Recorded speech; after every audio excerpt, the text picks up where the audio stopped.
مرحبا بكم متابعينا الكرام في برنامجكم مصطلح الأسبوع. مصطلحنا لهذا الأسبوع هو مصطلح الحقيقة. الحقيقة عشق، والعشق حياة حرة. يتسم مصطلح الحقيقة والعيش في سبيل الحقيقة والموت كرمة لها بمكانة مهمة في ثقافة الشرق الأوسط. لكن مصطلح الحقيقة ينعكس في الثقافة الأوروبية على شكل قرينة النظرية العلمية، قد أفرق من فحواه ومزق. ويبرز هذا الأمر بشكل بارز أكثر في الحداثة المتأخرة، حيث أخضعت الحقيقة للاقتصادوية. غالبا ما دخل البحث عن الحقيقة في الأجندة عندما تبدت معالم القضايا الاجتماعية، حيث عكست ذاتها كحقيقة مطلقة. أما في التحليلات الاجتماعية للحقيقة فيتم عرض روابطها مع الحالات الظلم بكل شفافية. فبينما عرف استغلال الكدح المجتمعي ونهب القيمة المجتمعية بالباطل الجائر، فقد سمي البحث والنبش في ذلك والقيام بمتطلباته بنشاط الحقيقة، وعمل دوما على إجلالها، وكذلك المطابقة بين الحق والإله، فيعكسان أواصل كلا المصطلحين مع المجتمعية. وهكذا تتأكد مرة أخرى مصداقية علاقة مصطلح الإله مع الضمير المجتمعي خارج إطار كونه تجريديا متفازيقيا. فالهوية المجتمعية تشكل القضية والإشكالية الأساسية، وبالرغم من المخاطر المحيقة بها فقد أخرجت من كونها موضوع الحقيقة، وسعي إلى إحلال الفردية محلها، وصيرت حقوق الإنسان موضوع استغلال في هذا المضمار. الحقيقة أساساً هي انعكاس المعنى الاجتماعي المتنامي طيلة العصور على وعي الإنسان، أي بإمكاننا تسمية عمل التعبير عن النفس عن طريق السبل الميثولوجية والدينية والفلسفية والفنية والعلمية على أنه عمل تقصي الحقيقة والتعبير عنها. فالمجتمعات ليست نسيجاً من الحقيقة فحسب، بل وهي قوة توضيحية للحقيقة في الوقت عينه. ومن يعجز عن إظهار حقيقته فإنه يدل على أحلك أوضاع العبودية والصهر والإبادة، وهذا ما يشير بدوره إلى السقوط في وضع أقرب ما يكون إلى ضرب من الانقطاع عن الوجود، وإلى الخروج من كونه واقعا قائما. والمجتمع بل وحتى الفرد الذي بلا حقيقة يعني أنه بات كائنا بلا جدوى أو معنى، منصهرا في بوتقة حقيقة ذوات أخرى، ومفتقرا لهويته هو، أو بالأحرى بات بلا معنى وبلا وجود. وفي هذه الحال ثمة عرى وثيقة بين المعنى والحقيقة والوجود، فالمعنى بمثابة ضرب من الطاقة الكامنة للحقيقة، وكلما تم التعبير عن هذه الطاقة الكامنة وتم التحدث عنها وبنائها بحرية ستكون قد بلغت حالة الحقيقة وأثبتت وجودك.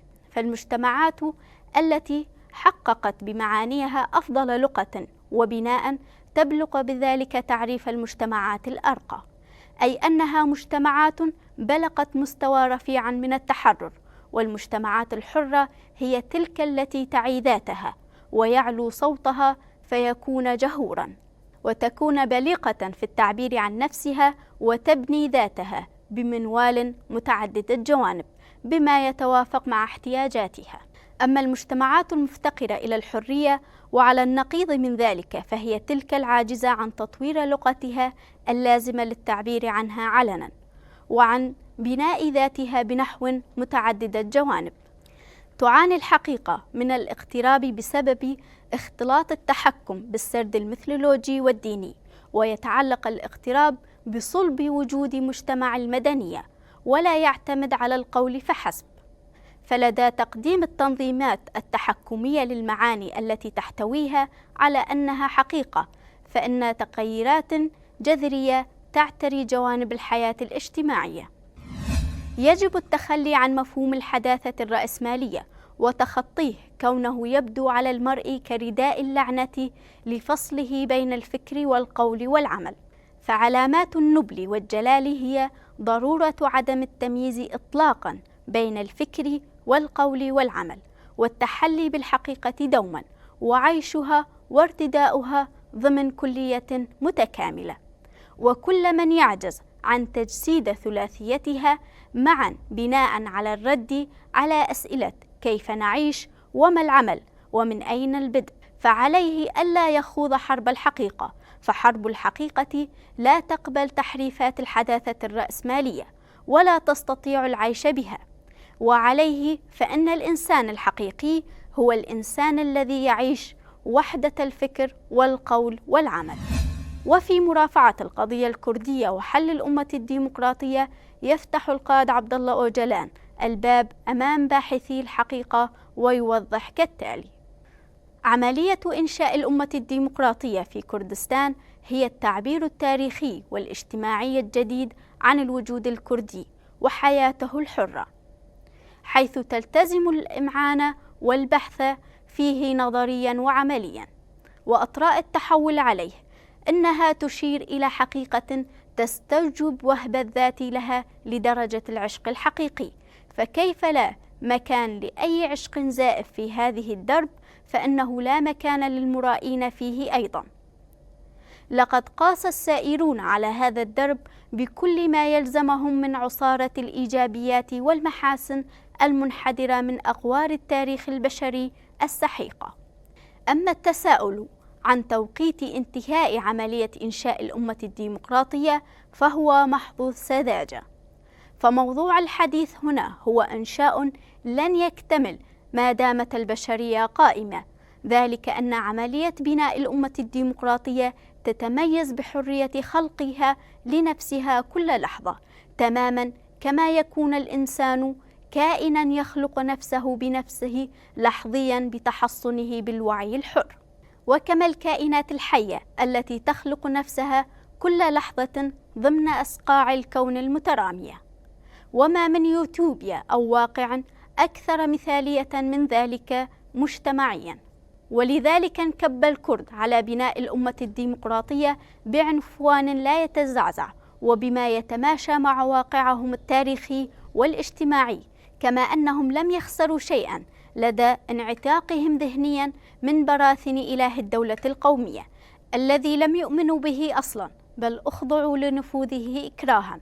وعلى النقيض فلقد أزاحوا من على كاهلهم عبئا ثقيلا، وتخلصوا من عبئا آل بهم إلى حافة الإبادة، ومقابل ذلك فقد حظوا بفرصة كينونة الأمة الديمقراطية، إنه مكسب ثمين بقدر تثمين قيمته ومضمونه. بناء عليه يتعين على كل الأفراد بل وكل المجتمعات النظر إلى عملية بناء الأمة الديمقراطية بأنها تركيبة جديدة وعصارة جميع الحقائق والمقاومات والسياقات الغائرة في تاريخهم ومجتمعاتهم، بدءا من عقائد الآلهة الأم مرورا بالزردشتية وصولا إلى الإسلام، كما يتوجب عليهم إدراكها وتمثيلها وتطبيقها على أرض الواقع. فجميع التعاليم الميثولوجية والدينية والفلسفية القديمة وكافة الحقائق التي يسعى علم الاجتماع المعاصر إلى تعليمها يجب تمثيلها في ذهن وبدن عملية بناء الأمة الديمقراطية. إن الشرق الأوسط في أمس الحاجة إلى حكمة الإلهات المستحدثات، وإلى أمثال موسى وعيسى ومحمد، وأمثال القديس بولس وماني وويس القرني ومنصور الحلاج والسهروردي وبرونو، الذين ناضلوا في سبيل إنجاح ثورة الحقيقة. والثورات والثوريون لا يموتون، إنما يثبتون أن الحياة ممكنة فقط بتبني ميراث هؤلاء. وثورة الحقيقة في الشرق الأوسط هي ثورة توحيد الفكر والقول والعمل، وهي جد غنية من هذه الناحية. والعصرانية الديمقراطية ستقدم مساهماتها وتؤدي دورها التاريخي بإضافة انتقاداتها بشأن المدنية والحداثة الرأسمالية إلى هذه الثقافة. إلى هنا نصل إلى ختام مصطلحنا لهذا الأسبوع. نشكركم على طيب المتابعة، وإلى اللقاء.